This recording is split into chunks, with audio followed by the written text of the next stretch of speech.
Hi. ലക്കിക്ക് ഒരുപാട് fans ഉണ്ട് കേട്ടോ. ഒരുപാട് പേര് മെസ്സേജ് അയക്കുന്നുണ്ട്, ഒരുപാട് പേര് അഭിപ്രായങ്ങൾ പറയുന്നുണ്ട്, വളർത്തി പരിചയമുള്ളവരുണ്ട്. എല്ലാവരുടെയും അഭിപ്രായങ്ങളൊക്കെ കേട്ടിട്ടാണ് ഞാൻ ഇവനെ ട്രീറ്റ് ചെയ്യുന്നത് കേട്ടോ. അപ്പോൾ ഇവനെ ഇന്ന് രാവിലെ ഞാൻ വിളിച്ചുണർത്തിയപ്പോഴും അവൻ എണീക്കുന്നില്ല. ഞാൻ ആ തുണിയോടെ പൊക്കി എൻ്റെ കയ്യിൽ വെച്ചിട്ടും ആശാൻ നല്ല ഉറക്കമാണ്. പിന്നെ തട്ടി എങ്ങനെയെങ്കിലും പൊക്കിയാണ് ഫീഡ് ചെയ്തത്. നമ്മൾ സിറിഞ്ചിൽ കൊടുത്ത് നോക്കിയപ്പോൾ അതിനേക്കാളും അവന് ഫില്ലറിൽ കൊടുക്കുന്നതാണ് കംഫർട്ടബിൾ എന്ന് തോന്നുന്നു. അതും ഇങ്ങനെ ഞെളിഞ്ഞ് ഭയങ്കര ബുദ്ധിമുട്ടിയാണ് കുടിക്കുന്നത് കേട്ടോ. വിട് എന്നുള്ള രീതിയിലാണ് കൈ കൊണ്ടൊക്കെ തട്ടി അങ്ങനെ ഒരു മൽപ്പിടുത്തം പോലെയാണ്. നമ്മൾ കൊച്ചു കുട്ടികളെ പോലെ തന്നെയാണ് കേട്ടോ ആൾ. കുറച്ചുകൂടെയൊക്കെ വലുതായിട്ടുണ്ട് ആൾ. എങ്കിലും നല്ല കണ്ണ് തുറന്നിട്ടില്ല. കണ്ണ് തുറക്കാറായില്ലേന്ന് അറിയില്ല.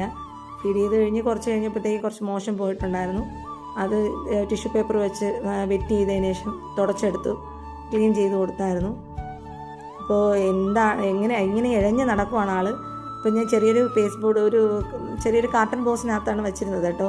അപ്പോൾ അതിനകത്ത് വെച്ചപ്പോഴത്തേക്ക് ആൾ ഇഴഞ്ഞ് പോവുകയാണ്. അപ്പോൾ അതിൽ നിന്ന് താഴെ വീണാലോ എന്ന് കരുതിയിട്ട് ഞാനൊരു തെർമോക്കോളിൻ്റെ ഒരു ടിന്നെടുത്തിട്ട് അതിനകത്തോട്ട് ഒരു ചെറിയ കോട്ടൺ തുണി മടക്കി അതിലാക്കി വെച്ചിട്ടുണ്ട് അപ്പോൾ അതിലും ചരിഞ്ഞ് നല്ല ഗ്രിപ്പിംഗ് പവറുണ്ട് കയ്യിലൊക്കെ. അപ്പോൾ ആ തെർമോക്കോളിലൊക്കെ വലിഞ്ഞ് കയറുന്നുണ്ടായിരുന്നു. അപ്പോൾ പിന്നെ അത് കഴിഞ്ഞിട്ട് നല്ല സുഖമായിട്ട് കിടന്ന് ഉറങ്ങി. ഇതാണ് ആളുടെ ക്ലോസപ്പ് ലുക്ക് എന്ന് പറയുന്നത് കേട്ടോ. ചെവിയുണ്ട്, എല്ലാം കുറച്ചുകൂടെയൊക്കെ ഡെവലപ്പായി വന്നിട്ടുണ്ട്. ലക്കി മെയിലാണോ ഫിമെയിലാണോ എന്ന് അറിയുന്നവർ കമൻറ്റ് ഇടണേ. Okay, thank U.